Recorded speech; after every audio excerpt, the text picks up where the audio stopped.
회장님, 절대 서명하지 마세요. 제가 엿들은 게 있어요. 회장님, 뭐야, 저 여자? 청소 직원이 감히 어디서? 사람들이 비웃으며 말했습니다. 새벽 청소를 하던 평범한 여자가 수백억 규모의 서명식을 막아섰습니다. 사람들은 비웃었죠. 청소 직원 주제에 무슨 헛소리냐고요. 하지만 그녀의 손 안에는 모든 것을 뒤집을 결정적 증거가 있었습니다. 회장을 배신하려는 음모, 수천 명의 직원을 길거리로 내몰 계획, 그 모든 진실이 담긴 휴대폰이요. 과연 그녀는 거대한 권력 앞에서 진실을 지켜낼 수 있을까요? 이 이야기가 궁금하시다면 구독과 좋아요 꼭 눌러주세요. 그럼 이야기 시작하겠습니다. 안녕하세요. 저는 선아래입니다. 새벽 4시면 눈이 떠집니다. 알람 소리가 아니라 몸이 기억해서죠. 치매를 앓고 계신 할머니 곁에서 잠든 지 벌써 3년째입니다. 할머니는 한밤중에도 깨시거든요. 그래서 저는 늘 얕은 잠만 잡니다. 4시 반이면 집을 나섭니다. 첫 번째 일은 해성그룹 본사 건물 청소입니다. 6시 반까지 끝내야 하거든요. 직원들이 출근하기 전에 모든 걸 말끔히 정돈해 놔야 합니다. 그리고 9시부터는 학교 앞 분식점에서 일합니다. 오후 5시까지요. 그렇게 하루를 채우고 나면 저녁에는 다시 할머니 곁으로 돌아갑니다. 오늘도 평소처럼 청소를 시작했습니다. 복도를 지나 회의실을 닫고 화장실을 정리했습니다. 마지막은 회장실이었습니다. 늘 조심스러운 곳이죠. 그런데 오늘은 불이 켜져 있었습니다. 문을 살짝 열었더니 장태성 회장님이 책상에 엎드려 주무시고 계셨습니다. 서류 더미에 파묻힌 채로요. 이런 새벽까지 일을 하셨나 봅니다. 조용히 청소를 시작했습니다. 발소리를 최대한 죽이며 쓰레기통을 비우고 바닥을 닦았습니다. 그러다 책상 위 액자 하나가 눈에 들어왔습니다. 흑백 사진이었습니다. 젊은 시절의 장태성 회장님이었죠. 그런데 정장이 아니라 현장 작업복을 입고 계셨습니다. 주변에는 헬멧을 쓴 근로자분들이 함께 어깨동무를 하고 있었습니다. 모두 환하게 웃고 계셨어요. 순간 제가 알고 있던 이야기들이 떠올랐습니다. 장 회장님은 매년 명절마다 현장을 직접 도셨다고 합니다.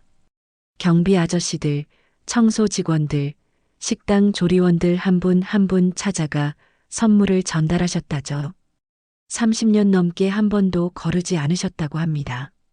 그리고 해성그룹이 업계 최초로 비정규직 고용보험을 확대한 것도 장 회장님 결정이었습니다. 다른 회사들이 비용 문제로 꺼릴 때 가장 먼저 시행하셨죠. 가난한 노동자들도 제대로 보호받아야 한다고 말씀하셨다더군요. 가슴이 뭉클했습니다. 저런 사람이 회장이라면 회사가 정말 달라질 수 있겠구나 싶었습니다. 세상에 이런 경영자가 또 있을까요? 그때 잠든 회장님이 조금 떨고 계신 게 보였습니다. 에어컨 바람이 너무 셌던 거죠. 저는 잠시 망설이다가 소파에 걸린 담요를 가져와 조심스럽게 덮어드렸습니다. 회장님은 눈을 뜨지 않으셨습니다. 그저 담요를 끌어안으며 편안한 표정을 지으셨죠. 저는 조용히 회장실을 나왔습니다. 복도를 걸으며 생각했습니다. 저도 언젠가는 인정받을 수 있을까요? 이렇게 매일 성실히 일하면 제 인생도 조금은 나아질 수 있을까요? 그런데 왠지 모를 불안함이 밀려왔습니다. 너무 평온한 아침이었거든요. 이런 날은 늘 뭔가 일이 생기곤 했습니다. 청소를 마치고 복도를 지나는데 비상구 쪽에서 낮은 목소리가 들렸습니다. 누군가 통화를 하고 있었죠. 저는 발걸음을 멈췄습니다. 그냥 지나가려 했는데 이상한 단어가 귀에 걸렸습니다. 회장님 이름이었습니다. 장태성을 완전히 고립시키는 게 관건이야. 이사회에서 찬성표만 모으면 끝이거든. 윤재경 전무였습니다. 혜성그룹 경영기획실 책임자죠. 저도 몇 번 복도에서 본 적 있습니다. 언제나 차갑고 냉정한 표정을 짓고 계셨죠. 저는 숨을 죽이고 벽 뒤에 몸을 숨겼습니다. 심장이 빠르게 뛰기 시작했습니다. 회장이 눈치챌 리 없어. 지금 경영권 방어에만 신경 쓰고 있거든. 우린 그 틈에 자산 매각 계약서만 통과시키면 돼. 일주일이면 충분해. 전무는 차분하게 말을 이어갔습니다. 직원들 신경 쓸 필요 없어. 어차피 인수 측에서 구조조정 들어가면 절반은 정리될 거야. 우린 우리 몫만 챙기면 돼. 이번 딜 성사되면 수백억은 떨어지거든. 손이 떨렸습니다. 무슨 말인지 정확히 이해할 수 없었지만 심각한 내용이라는 건 알 수 있었습니다. 장태성이 평생 쌓아온 명분? 그게 뭐 중요해. 회사는 결국 돈으로 움직이는 거야. 감성파리로는 경영 못해. 이번 기회에 확실하게 정리하는 게 오히려 회사를 위한 일이지. 전무는 비웃듯 말했습니다. 그리고 통화를 끊었습니다. 저는 재빨리 청소 도구를 챙기는 척하며 복도 반대편으로 향했습니다. 전무가 비상구 문을 열고 나오는 소리가 들렸습니다. 다행히 저를 보지 못한 것 같았습니다. 손이 계속 떨렸습니다. 청소 카트를 밀고 가는데 바퀴가 삐걱거렸습니다. 평소엔 신경도 안 쓰던 소리인데 오늘따라 유난히 크게 들렸죠. 휴게실로 들어가 잠시 앉았습니다. 머릿속이 복잡했습니다. 방금 들은 대화를 정리해 보려 했습니다. 회장님을 속이고 회사를 팔아넘기려 한다. 직원들은 절반이 해고될 것이다. 그리고 그들은 그 과정에서 거액을 챙길 것이다. 가슴이 답답했습니다. 장태성 회장님이 평생 지켜온 것들이 한순간에 무너지는 겁니다. 그분이 30년간 현장을 돌며 챙겨온 사람들, 고용보험을 확대해 보호하려 했던 노동자들 모두 하루아침에 길거리로 내몰리는 거죠. 어릴 적 기억이 떠올랐습니다. 신문에서 본 기사였습니다. 장태성 회장이 직접 현장 식당에서 밥을 먹으며 직원들과 대화하는 모습이었죠. 기사 제목은 이랬습니다. 사람을 먼저 생각하는 경영자. 할머니가 그 기사를 보시며 말씀하셨습니다. 나래야, 저런 사람이 진짜 어른이란다. 돈만 아는 사람들과는 다르지. 저는 그때 어렸지만 할머니 말씀을 기억했습니다. 장 회장님은 제게도 좋은 사람의 상징이었습니다. 그런 분이 배신당하고 있었습니다. 자기 회사 안에서요. 저는 다시 복도로 나왔습니다. 윤재경 전무가 사라진 비상구 쪽으로 향했습니다. 혹시 뭔가 남은 게 있을까 싶어서였습니다. 그런데 계단 난간에 휴대폰이 하나 놓여 있었습니다. 검은색 케이스였죠.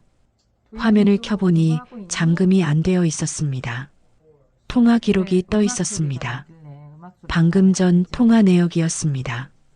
그리고 문자 메시지들도 보였습니다. 계약서, 자금 이체, 이사회 명단, 이런 단어들이 가득했습니다. 이건 증거였습니다. 손이 떨렸습니다. 이걸 가져가야 하나 말아야 하나 고민이 됐습니다. 남의 물건을 함부로 가져가는 건 잘못된 일이죠. 하지만 이대로 두면 회장님이 위험에 빠집니다. 그리고 수많은 직원들이 일자리를 잃게 됩니다. 저는 휴대폰을 주머니에 넣었습니다. 심장이 터질 듯 뛰었습니다. 복도로 돌아오는데 갑자기 뒤에서 목소리가 들렸습니다. 거기 누구야? 윤재경 전무였습니다. 다시 돌아온 겁니다. 아마 휴대폰을 찾으러 온 거겠죠. 저는 재빨리 청소 도구함을 열며 대답했습니다. 청소 직원입니다. 물걸레 갈아야 해서요. 전무는 저를 한참 쳐다봤습니다. 의심하는 눈빛이었죠. 저는 최대한 태연한 척 물걸레를 꺼냈습니다. 혹시 여기서 휴대폰 못 봤어? 아니요. 못 봤습니다. 전무는 계단 쪽으로 올라갔습니다. 난간을 뒤지기 시작했습니다. 저는 천천히 그 자리를 벗어났습니다. 걸음을 재촉하지 않으려 애썼습니다. 자연스럽게 카트를 밀고 엘리베이터로 향했습니다. 엘리베이터 문이 닫히는 순간 다리에 힘이 풀렸습니다. 벽에 기댄 채 숨을 몰아쉬었습니다. 주머니 속 휴대폰이 무겁게 느껴졌습니다. 이건 단순한 일이 아니었습니다. 제가 감당할 수 있는 일인지도 모르겠습니다. 하지만 돌이킬 수 없었습니다. 이미 선택을 한 거니까요. 엘리베이터가 1층에 도착했습니다. 문이 열렸지만 저는 한동안 움직이지 못했습니다. 밖으로 나가는 게 두려웠습니다. 이제 어떻게 해야 할까요? 이틀이 지났습니다. 저는 그 휴대폰을 계속 가지고 다녔습니다. 어떻게 해야 할지 결정을 못 내린 채로요. 오늘은 혜성그룹 본사에서 중요한 서명식이 있는 날이었습니다. 자산 매각 계약이라고 했습니다. 평소보다 청소 시간이 일찍 끝났고 저는 분식점으로 향했습니다. 그런데 분식점 사장님이 급하게 말씀하셨습니다. 나래 씨, 오늘 혜성그룹 본관에서 행사 있다며? 음료 배달 주문이 들어왔는데 아르바이트생이 아파서 못 온대. 혹시 내가 갔다 올 수 있어? 저는 잠시 망설였습니다. 하지만 거절할 이유가 없었습니다. 네, 다녀올게요. 음료가 담긴 상자를 들고 다시 혜성그룹 본사로 향했습니다. 심장이 이상하게 빨리 뛰었습니다. 본관 로비는 평소와 달랐습니다. 기자들과 카메라가 가득했습니다. 임원들이 정장을 차려입고 서 있었죠. 중앙에는 긴 테이블이 놓여 있었습니다. 저는 행사 담당 직원에게 음료 상자를 건넸습니다. 그런데 그분이 급하게 말했습니다. 지금 사람이 부족해서 그러는데 혹시 음료 서빙 좀 도와줄 수 있어요? 30분만요. 네, 괜찮습니다. 저는 앞치마를 두르고 음료를 나르기 시작했습니다. 테이블 곳곳에 물과 커피를 배치했습니다. 그때 장태성 회장님이 들어오셨습니다. 정장 차림이었지만 표정이 무거워 보였습니다. 피곤한 기색이 역력했죠. 윤재경 전무도 함께 들어왔습니다. 차분한 미소를 띠고 있었습니다. 저를 스쳐 지나가면서 잠깐 눈이 마주쳤습니다. 저는 고개를 숙였습니다. 서명식이 시작됐습니다. 사회자가 계약 내용을 설명했습니다. 혜성그룹의 핵심 자산을 해외 투자사에 매각한다는 내용이었습니다. 직원 고용은 승계된다고 했지만 구조조정 가능성도 언급됐습니다. 장 회장님은 서류를 넘기며 내용을 확인하셨습니다. 표정이 점점 굳어졌습니다. 뭔가 이상함을 느끼신 것 같았습니다. 저는 음료를 채우며 테이블 주변을 돌았습니다. 손이 떨렸습니다. 주머니 속 휴대폰이 무겁게 느껴졌습니다. 지금이야. 지금 말하지 않으면 끝이야. 하지만 입이 떨어지지 않았습니다. 제가 뭘 할 수 있겠습니까? 청소 직원이 아르바이트생이요. 그때였습니다. 옆에서 음료를 나르던 아르바이트 친구가 발을 헛디뎠습니다. 쟁반이 기울어지며 음료수가 비읍 쏟아졌습니다. 테이블 위로, 서류 위로요. 아, 죄송합니다. 순간 현장이 술렁였습니다. 직원들이 급히 서류를 치웠습니다. 휴지로 물기를 닦아냈죠. 카메라 플래시가 터졌습니다. 혼란스러운 순간이었습니다. 모두가 정신없이 움직였습니다. 저는 그 틈을 탔습니다. 장 회장님 옆으로 다가가 물컵을 놓으며 작은 목소리로 말했습니다. 회장님, 절대 서명하지 마세요. 제가 엿들은 게 있어요. 장 회장님이 고개를 들어 저를 보셨습니다. 눈빛이 날카로웠습니다. 뭐라고? 저는 한 번 더 말했습니다. 떨리는 목소리로요. 이 계약 속임수입니다. 회장님을 배신하려는 겁니다. 주변이 조용해졌습니다. 윤재경 전무가 이쪽을 쳐다봤습니다. 다른 임원들도 저를 주시했습니다. 회장님이 천천히 물으셨습니다. 내가 누군데 그런 말을 하지? 저는 청소 직원입니다. 하지만 증거가 있습니다. 저는 주머니에서 휴대폰을 꺼냈습니다. 손이 심하게 떨렸습니다. 윤재경 전무의 얼굴이 굳어졌습니다. 자기 휴대폰을 알아본 겁니다. 잠깐, 그거 어디서 났어? 전무가 다가왔습니다. 저는 한 걸음 물러섰습니다. 회장님, 이 안에 모든 증거가 있습니다. 통화 기록, 문자 메시지, 계약서, 초안 다 있습니다. 장 회장님이 휴대폰을 받아들었습니다. 화면을 켜고 내용을 확인하기 시작했습니다. 전무가 급하게 말했습니다. 회장님, 저 여자 말을 믿으시면 안 됩니다. 어디서 주운 휴대폰으로 거짓말하는 겁니다. 거짓말 아닙니다. 사흘 전 새벽 비상구에서 전무님이 통화하는 걸 들었습니다. 회장님을 고립시키고 회사를 팔아넘기겠다고 하셨죠. 현장이 술렁였습니다. 기자들이 카메라를 들이댔습니다. 플래시가 터졌습니다. 윤재경 전무의 얼굴이 창백해졌습니다. 이건 오해입니다. 회장님, 제 말을 들어보십시오. 하지만 장 회장님은 휴대폰을 보며 아무 말도 하지 않으셨습니다. 얼굴이 점점 굳어갔습니다. 그리고 조용히 말씀하셨습니다. 서명식은 여기까지입니다. 계약은 보류하겠습니다. 임원들이 웅성거렸습니다. 투자사 측 사람들이 항의했습니다. 기자들이 질문을 쏟아냈습니다. 저는 그 혼란 속에서 멍하니 서 있었습니다. 방금 제가 한 일이 믿기지 않았습니다. 윤재경 전무가 저를 노려봤습니다. 눈빛이 차가웠습니다. 너 감히. 그 순간 경호원들이 전무를 에워쌌습니다. 회장님의 지시였습니다. 저는 천천히 뒤로 물러났습니다. 다리에 힘이 없었습니다. 행사장을 빠져나왔습니다. 복도는 텅 비어 있었습니다. 벽에 기대어 숨을 몰아쉬었습니다. 손이 계속 떨렸습니다. 제가 뭘 한 걸까요? 옳은 일을 한 걸까요? 아니면 돌이킬 수 없는 실수를 한 걸까요? 복도 끝에서 누군가 저를 지켜보고 있었습니다. 회사 직원이었습니다. 차갑게 저를 응시하고 있었죠. 저는 고개를 숙이고 걸음을 재촉했습니다.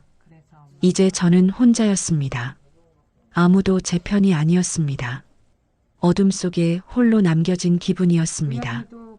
다음 날 아침 청소업체에서 전화가 왔습니다. 선아래 씨, 오늘부터 출근하지 마세요. 계약 해지됐습니다. 네, 무슨 말씀이세요? 혜성그룹 측에서 요청이 들어왔어요. 더 이상 당신을 투입하지 말라고요. 그러니까 해고해요. 전화가 끊겼습니다. 저는 멍하니 휴대폰을 내려다봤습니다.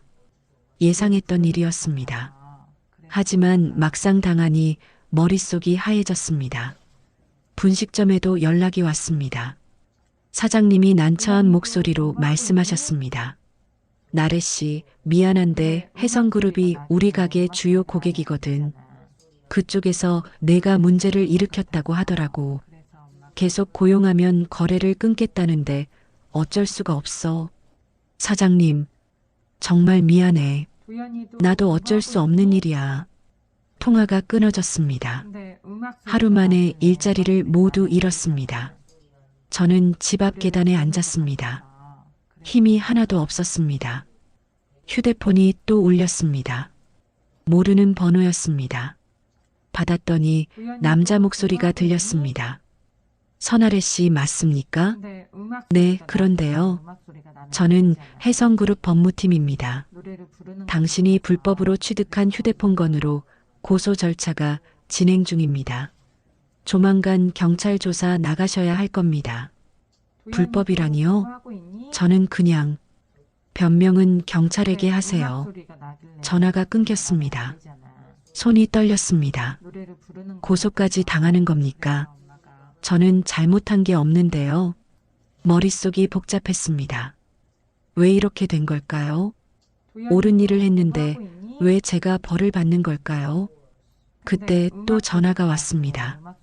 이번엔 아는 번호였습니다. 같은 청소팀에서 일하던 언니였습니다. 나래야, 너 때문에 우리까지 조사받는다.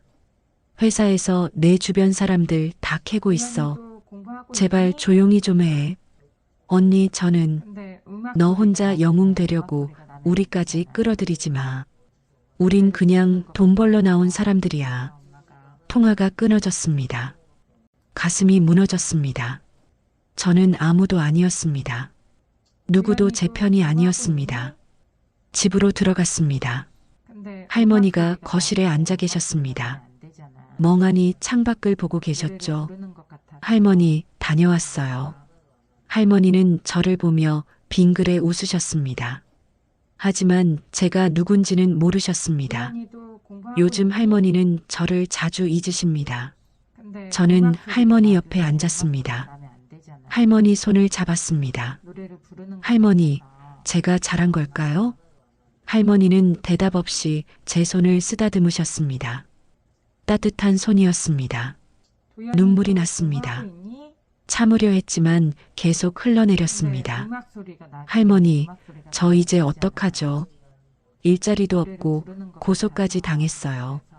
할머니는 여전히 창밖을 보고 계셨습니다. 그리고 조용히 말씀하셨습니다. 나래야, 착한 아이. 할머니는 가끔 제 이름을 기억하십니다. 그럴 때마다 가슴이 먹먹해집니다. 저는 방으로 들어가 책상 서랍을 열었습니다. 옛날 신문 스크랩이 나왔습니다. 장태성 회장 관련 기사들이었습니다. 제가 고등학교 때부터 모아온 거였죠. 첫 번째 기사였습니다. 장 회장이 복지재단을 설립해 저소득층 아동들을 지원한다는 내용이었습니다. 매년 수백 명의 아이들이 혜택을 받는다고 했습니다. 두 번째 기사는 청년 장학금이었습니다. 장 회장이 사제를 출연해 가난한 대학생들을 돕는다는 거였죠. 저도 그 장학금을 받고 싶었지만 자격이 안 됐습니다. 세 번째 기사는 구조아동 후원 사업이었습니다. 학대받는 아이들을 보호하고 심리치료를 지원하는 프로그램이었습니다. 저는 기사를 한 장 한 장 넘겼습니다. 장 회장은 평생 이런 일들을 해왔습니다. 조용히 묵묵히요. 그런 사람이 억울하게 무너지는 걸 제가 보고 있을 수는 없었습니다. 제가 당하는 고통이 아무리 크더라도요. 저는 눈물을 닦았습니다. 일어섰습니다. 거울을 봤습니다. 눈이 빨갛게 부어 있었습니다. 하지만 포기할 수는 없었습니다.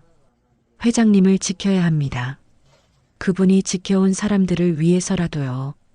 저는 휴대폰을 들었습니다. 장 회장님께 직접 연락해야겠다고 생각했습니다. 하지만 회장 연락처를 어떻게 알 수 있겠습니까? 저는 그냥 청소 직원일 뿐인데요. 그때 문자 메시지가 왔습니다. 모르는 번호였습니다. 선아래 씨, 내일 오전 10시에 혜성그룹 본사로 오십시오. 회장님이 직접 만나고 싶어 하십니다. 심장이 빠르게 뛰었습니다. 회장님이 저를 찾으신다는 겁니까? 저는 거울을 다시 봤습니다. 눈빛이 달라져 있었습니다. 흔들리지 않겠다고 다짐했습니다. 어떤 위협이 와도 끝까지 진실을 지키겠다고요. 내일이면 알게 되겠죠. 제가 한 선택이 옳았는지 아니면 돌이킬 수 없는 실수였는지요. 하지만 후회는 없었습니다. 저는 제가 믿는 사람을 지키고 싶었을 뿐이니까요. 창밖을 봤습니다. 해가 지고 있었습니다. 긴 밤이 될 것 같았습니다. 밤이 깊어졌습니다. 저는 할머니 방으로 들어갔습니다. 할머니는 이미 주무시고 계셨습니다. 장롱 위에 오래된 예단함이 있었습니다. 할머니가 젊은 시절 쓰시던 거였죠. 이제는 아무도 열지 않는 상자였습니다. 저는 그 안에 윤재경 전무의 휴대폰을 조심스럽게 넣었습니다. 가장 안전한 곳이라고 생각했습니다. 예단함을 닫으며 할머니 젊은 시절 사진이 눈에 들어왔습니다. 공장 앞에서 찍은 사진이었습니다. 할머니는 25살 때 섬유 공장에서 일하셨다고 하셨죠. 문득 할머니가 예전에 해주신 이야기가 떠올랐습니다.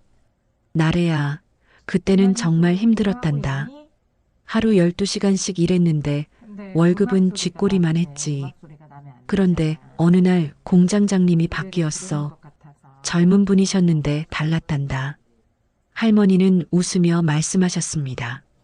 그분은 우리 이름을 하나하나 외우셨어. 막내 여공 이름까지도 말이야. 그리고 생일 때마다 케이크를 사다 주셨지. 누가 아프면 직접 병원비를 보태주기도 하셨고, 그때 할머니 눈빛이 반짝였습니다. 그런 사람이 진짜 어른이란다. 힘 있는 자리에 있으면서도 약한 사람을 잊지 않는 사람 말이야. 저는 그 이야기를 늘 기억해 왔습니다. 장태성 회장님도 그런 분이었습니다. 신문 기사에서 봤던 일화가 있었습니다. 10년 전 해성그룹 건물 화재 사고가 있었습니다. 그때 한 경비원이 직원들을 대피시키다 크게 다쳤습니다. 회사는 그분에게 포상을 준비했지만 경비원은 사양했다고 합니다. 장 회장님은 직접 그분을 찾아갔습니다. 병원으로요. 그리고 손수 쓴 감사 편지와 함께 상장을 전달했습니다. 공식 상장이 아니라 회장님이 직접 만든 거였죠. 기사에 실린 사진 속에서 경비원 아저씨는 울고 계셨습니다. 회장님도 눈시울이 붉었습니다. 그 기사를 보고 저는 울었습니다. 세상에 저런 사람도 있구나 싶었습니다. 저는 창문 밖을 봤습니다. 달이 떠 있었습니다. 내일 회장님을 만나게 됩니다. 무슨 말씀을 하실까요? 저를 믿어주실까요? 두렵기도 했습니다. 하지만 물러설 수 없었습니다. 할머니 말씀이 맞았습니다. 힘 있는 자리에 있으면서도 약한 사람을 잊지 않는 사람, 그런 사람을 지켜야 합니다. 저는 거실로 나왔습니다. 책상 위에 놓인 스크랩북을 펼쳤습니다. 마지막 페이지에 적어둔 글귀가 있었습니다. 고등학교 때 적은 거였습니다. 언젠가 나도 누군가를 지킬 수 있는 사람이 되고 싶다. 눈물이 났습니다. 그때는 막연한 꿈이었습니다. 하지만 지금은 현실이 됐습니다. 저는 스크랩북을 덮었습니다. 일어섰습니다. 거울을 봤습니다. 피곤한 얼굴이었지만 눈빛만은 흔들리지 않았습니다. 내일이면 모든 게 결정될 겁니다. 제가 한 선택이 옳았는지 회장님이 진실을 믿어주실지요. 어떤 결과가 나오든 후회하지 않겠습니다.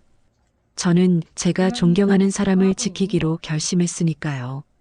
할머니 방을 다시 들여다봤습니다. 할머니는 편안하게 주무시고 계셨습니다. 할머니, 제가 용기 있는 사람이 될게요. 할머니처럼요. 작은 목소리로 속삭였습니다. 그리고 방으로 들어가 잠자리에 누웠습니다. 긴 하루였습니다. 하지만 내일은 더 긴 하루가 될 것 같았습니다. 눈을 감았습니다. 마음을 다잡았습니다. 무슨 일이 있어도 진실을 말하겠습니다. 끝까지요. 다음 날 아침 9시였습니다. 본사 약속 시간까지는 1시간이 남았습니다. 저는 평소 가던 분식점에 들렀습니다. 아침을 먹지 못했거든요. 긴장돼서 입맛은 없었지만 힘을 내야 했습니다. 분식점 안은 한산했습니다. 손님이 2명뿐이었습니다. 어서 오세요. 사장님이 반갑게 맞아주셨습니다. 해고당한 뒤 처음 오는 거였습니다. 사장님, 김밥 하나 주세요. 응, 잠깐만. 자리에 앉아 창밖을 봤습니다. 학생들이 등교하고 있었습니다. 그때 구석자리에 앉은 남자가 눈에 들어왔습니다. 낡은 점퍼를 입고 모자를 깊이 눌러 쓴 분이었습니다. 김치찌개를 드시고 계셨죠. 왠지 낯익은 느낌이었습니다. 하지만 누구인지 알 수 없었습니다. 공부하고 있니? 김밥이 나왔습니다. 먹기 시작했는데 목이 메었습니다. 긴장 탓이었습니다. 그때 그 남자가 일어나 제 테이블로 다가왔습니다. 여기 앉아도 될까요? 목소리가 들렸습니다. 놀랍게도 장태성 회장님이었습니다. 회장님? 저는 깜짝 놀라 일어서려 했습니다. 하지만 회장님이 손으로 제지했습니다. 조용히 하세요. 아무도 모르게 나왔습니다. 회장님은 제 맞은편에 앉으셨습니다. 모자를 벗으셨습니다. 확실히 장태성 회장님이었습니다. 왜 여기 계세요? 약속 시간 전에 당신을 먼저 만나고 싶었습니다. 회사에서는 주변 눈이 많거든요. 회장님은 차분히 말씀하셨습니다. 그리고 사실 이 분식점 제가 자주 오는 곳입니다. 사장님도 잘 아시죠? 사장님이 미소 지으며 고개를 끄덕였습니다. 저는 혼란스러웠습니다. 회장님이 분식점을 자주 온다니요. 믿기지 않으시죠? 하지만 전 10년 넘게 이곳에 왔습니다. 한 달에 두세 번은요. 왜요? 젊은이들을 보기 위해서입니다. 학생들, 아르바이트생들, 취업준비생들 이곳에 오면 그들의 진짜 모습을 볼 수 있거든요. 회장님은 창밖을 바라보셨습니다. 저는 매년 청년 장학금을 지급합니다. 하지만 서류만 보고 결정하진 않습니다. 직접 찾아다니며 관찰하죠. 누가 정말 어려운지, 누가 진심으로 노력하는지 말입니다. 가슴이 뭉클했습니다. 이런 분이 계셨구나 싶었습니다. 선아래 씨, 당신이 서명식에서 한 말 전 믿고 싶습니다. 하지만 확실히 알고 싶어요. 증거가 정말 있습니까? 저는 고개를 끄덕였습니다. 네, 있습니다. 윤재경 전무의 휴대폰을 제가 가지고 있습니다. 어떻게 가지게 됐죠? 저는 사흘 전 새벽 비상구에서 들은 대화를 자세히 설명했습니다. 전무가 휴대폰을 떨어뜨린 것, 제가 그걸 가져온 이유까지요. 회장님은 조용히 듣고 계셨습니다. 표정이 점점 굳어졌습니다. 그 안에 무엇이 있습니까? 통화 기록, 문자 메시지, 계약서 초안 모두 회장님을 배신하려는 증거들입니다. 회사를 팔아넘기고 이익을 나눠 가지려는 계획이 다 들어 있습니다. 회장님은 깊은 한숨을 쉬셨습니다. 믿고 싶지 않았는데 윤재경을 15년이나 함께 일했거든요. 죄송합니다. 아니요. 당신이 알려줘서 다행입니다. 그대로 서명했다면 회사가 무너졌을 겁니다. 회장님은 제 손을 잡으셨습니다. 고맙습니다, 선아래 씨. 당신 같은 사람이 있어 회사가 지켜졌습니다. 눈물이 날 것 같았습니다. 하지만 참았습니다. 회장님, 저는 그냥 옳은 일을 하고 싶었을 뿐입니다. 그게 가장 어려운 일입니다. 특히 자신이 손해를 보는 상황에서는요. 회장님은 진지하게 말씀하셨습니다. 당신은 일자리를 잃었고 고소까지 당했죠. 그런데도 흔들리지 않았습니다. 대단한 용기입니다. 저는 회장님을 존경했습니다. 어릴 때부터요. 신문에서 회장님 이야기를 볼 때마다 생각했습니다. 세상에 이런 어른도 있구나 하고요. 회장님의 눈시울이 붉어졌습니다. 고맙습니다. 그 말이 제게 큰 힘이 됩니다. 잠시 침묵이 흘렀습니다. 회장님이 다시 말씀하셨습니다. 선아래 씨, 지금부터 당신을 철저히 보호하겠습니다. 고소건은 제가 해결하겠습니다. 그리고 일자리도 돌려드리겠습니다. 괜찮습니다. 저는 아니요. 당신이 지킨 건 저 혼자가 아닙니다. 이 회사에서 일하는 수천 명의 직원들입니다. 그들을 대신해 제가 당신께 감사드립니다. 회장님은 일어서셨습니다. 휴대폰을 안전한 곳에 보관해 두세요. 곧 필요할 겁니다. 그리고 오늘 오후 2시에 회사로 오십시오. 이사회를 소집하겠습니다. 네, 알겠습니다. 회장님은 다시 모자를 쓰셨습니다. 그리고 분식점을 나가셨습니다. 저는 자리에 앉아 한참을 멍하니 있었습니다. 이 사람은 진짜였습니다. 겉과 속이 다르지 않은 어른이었습니다. 사장님이 다가와 말씀하셨습니다. 나래 씨, 회장님 좋은 분이지?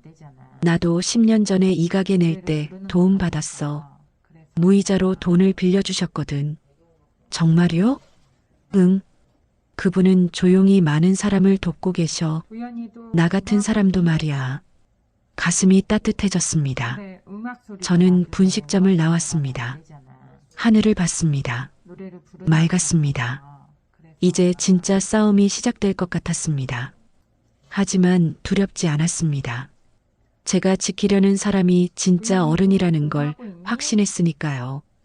오후 2시 이사회에서 모든 것이 밝혀질 겁니다. 윤재경 전무의 거짓이 드러날 겁니다. 저는 걸음을 재촉했습니다.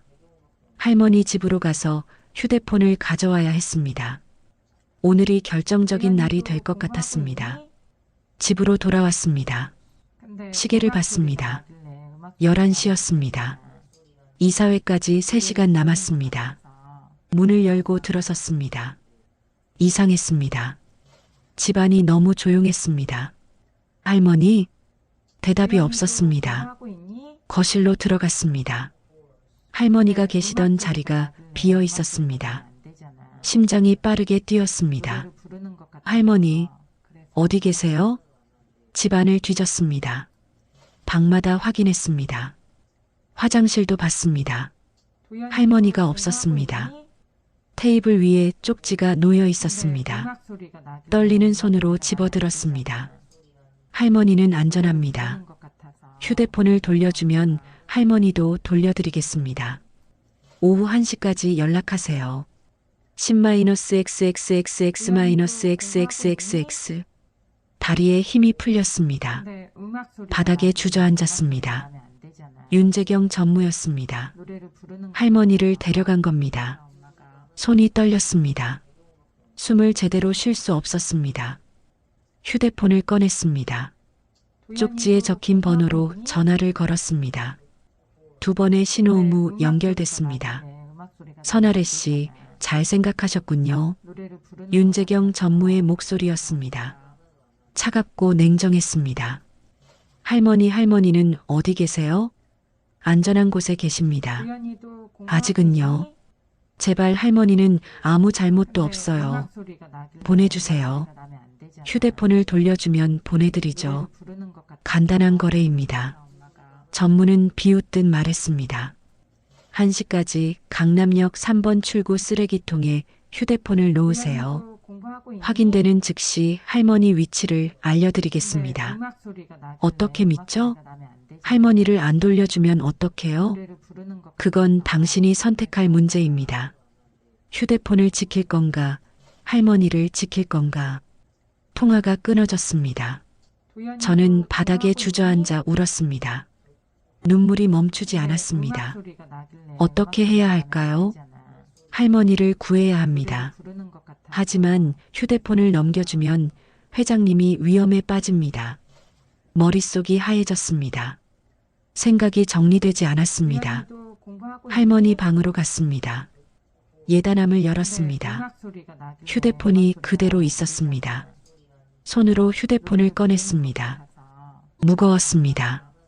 이걸 넘겨주면 모든 게 끝입니다. 윤 전무의 음모는 성공할 겁니다.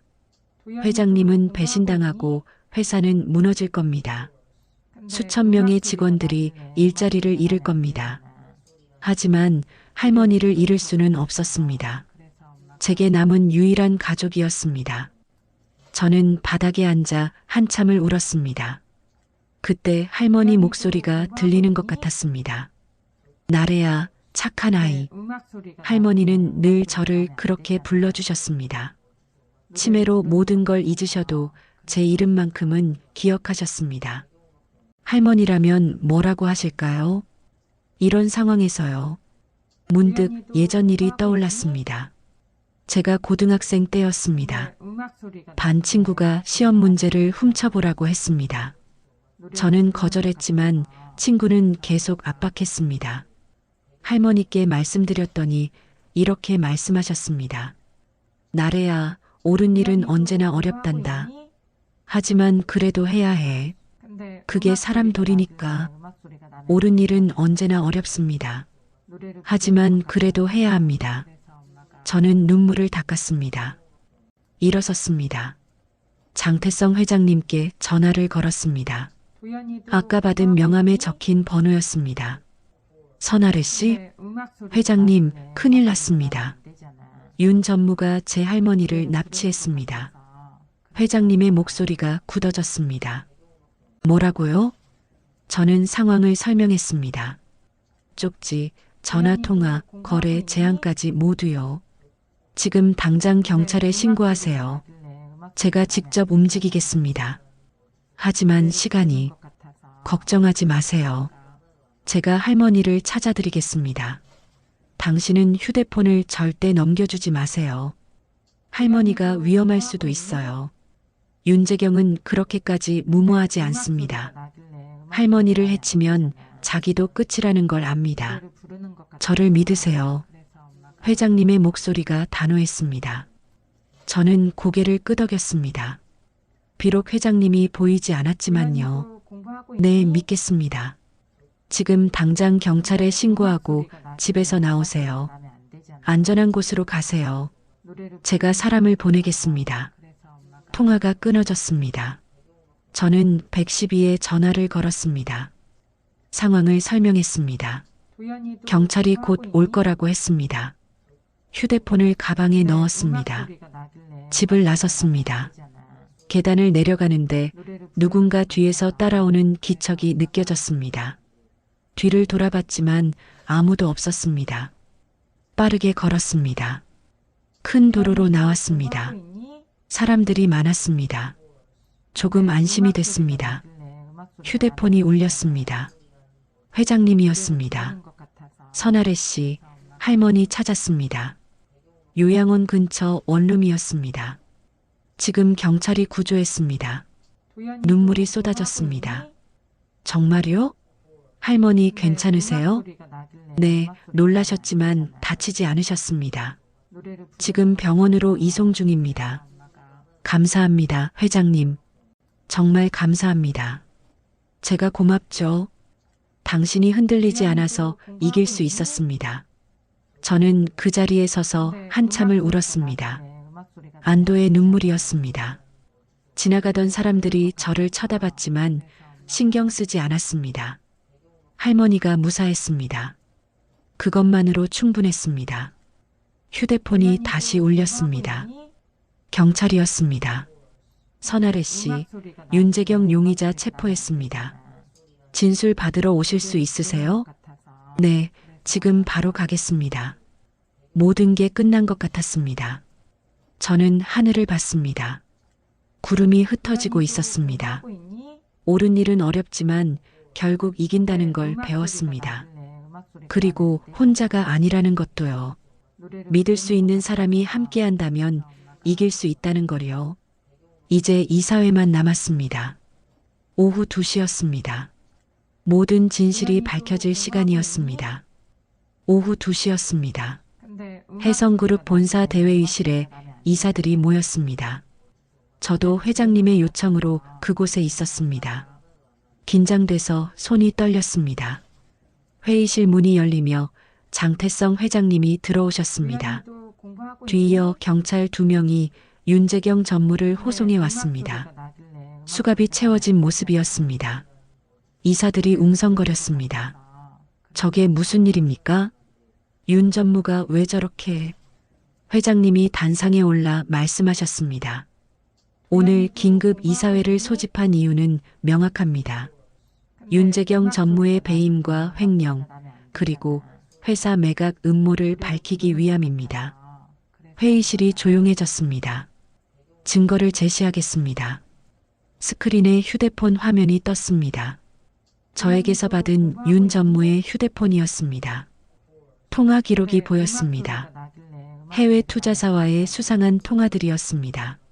문자 메시지도 공개됐습니다.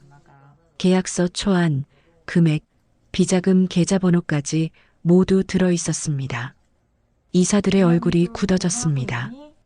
윤 전무는 회사 핵심 자산을 헐값에 매각하고 수백억 원의 리베이트를 받기로 계약했습니다. 그 과정에서 제게는 허위 보고를 했고 이사회를 속였습니다. 윤재경 전무가 고개를 숙였습니다. 변명할 말이 없는 듯 했습니다. 더 심각한 건 직원 납치입니다. 증거를 확보한 청소 직원과 그 가족을 협박하고 납치했습니다. 회장님이 저를 바라보셨습니다. 선아래 씨, 앞으로 나오시겠습니까? 저는 떨리는 다리로 앞으로 걸어나갔습니다. 모든 이사들이 저를 쳐다봤습니다. 회장님이 말씀하셨습니다. 이분이 회사를 구한 사람입니다. 가장 낮은 자리에서 일하던 청소 직원이었지만 가장 용기 있는 선택을 했습니다. 박수 소리가 들렸습니다. 1명, 2명, 그리고 전체로 퍼져나갔습니다. 눈물이 났습니다. 참으려 했지만 멈출 수 없었습니다. 윤재경 전무는 즉시 해임하고 법적 절차를 진행하겠습니다. 그리고 회사 내부 감사를 전면 실시하겠습니다. 이사들이 고개를 끄덕였습니다. 반대하는 사람은 없었습니다. 윤 전무가 끌려나갔습니다. 마지막까지 고개를 들지 못했습니다. 회의가 끝났습니다. 이사들이 하나둘 자리를 떴습니다. 저는 창가에 서서 밖을 봤습니다. 하늘이 맑았습니다. 회장님이 다가오셨습니다. 선아래 씨, 정말 고맙습니다. 아니에요. 당연한 일을 했을 뿐입니다. 당연한 일이 가장 어려운 법입니다. 특히 대가를 치러야 할 때는요. 회장님이 봉투 하나를 건네셨습니다. 이건 뭐예요? 당신의 새 일자리입니다. 해성그룹 사회공헌팀 정직원 채용 통지서예요. 저는 깜짝 놀라 봉투를 열었습니다. 정말 채용 통지서였습니다. 저 같은 사람이요? 당신 같은 사람이 필요합니다. 정직하고 용기 있는 사람 말입니다. 감사합니다. 정말 감사합니다. 그리고 할머니 요양 비용은 회사에서 전액 지원하겠습니다. 최고의 요양시설로 모시세요. 눈물이 또 났습니다. 이번엔 기쁨의 눈물이었습니다. 회장님, 어떻게 이렇게까지. 제가 지켜야 할 사람을 당신이 지켜줬습니다. 이건 당연한 보답입니다. 회장님이 손을 내밀었습니다. 저는 그 손을 잡았습니다. 앞으로 잘 부탁드립니다. 선아래 대리님. 대리님이라니요. 이제 당신도 해성그룹의 일원입니다. 당당하게 일하세요. 저는 고개를 숙여 인사했습니다. 더 이상 말이 나오지 않았습니다. 일주일이 지났습니다. 저는 할머니와 함께 새로운 요양원에 왔습니다. 깨끗하고 밝은 곳이었습니다. 간호사들도 친절했습니다. 할머니를 방에 모시고 창가에 앉았습니다. 햇살이 따뜻하게 들어왔습니다.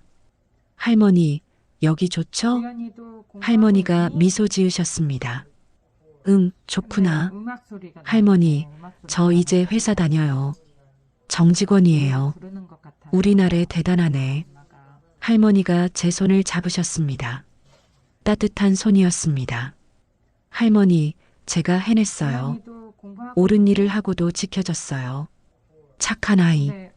할머니는 늘 저를 그렇게 불러주셨습니다. 저는 창밖을 봤습니다. 정원에서 다른 어르신들이 산책하고 계셨습니다. 평화로운 풍경이었습니다. 할머니, 회장님 같은 사람이 있어서 나도 누군가를 지킬 수 있었어요.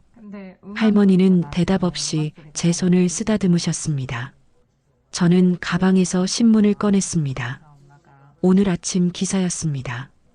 해성그룹 내부 비리 척결, 장태성 회장 만장일치 연임. 기사 아래에는 작은 단락이 있었습니다. 이번 사건은 한 청소 직원의 용기로 시작됐다. 장 회장은 가장 낮은 곳에서 진실을 지킨 사람이 회사를 구했다고 밝혔다. 가슴이 뭉클했습니다. 저는 신문을 접었습니다. 할머니를 바라봤습니다. 할머니, 세상에는 아직 좋은 사람들이 많아요. 힘 있는 사람이 약한 사람을 지켜주고 약한 사람도 용기 내면 큰 사람을 도울 수 있어요. 할머니가 고개를 끄덕이셨습니다. 저는 할머니 손을 꽉 잡았습니다. 창밖으로 햇살이 쏟아졌습니다. 따뜻한 오후였습니다. 이제 새로운 시작이었습니다. 두렵지 않았습니다. 옳은 일을 하면 결국 좋은 결과가 온다는 걸 배웠으니까요. 그리고 혼자가 아니라는 것도요. 믿을 수 있는 사람이 함께한다면 세상은 조금씩 바뀔 수 있다는 거요. 저는 미소 지었습니다. 할머니도 함께 웃으셨습니다. 우리의 작은 방에 행복이 가득했습니다. 그리고 그 행복은 진짜였습니다.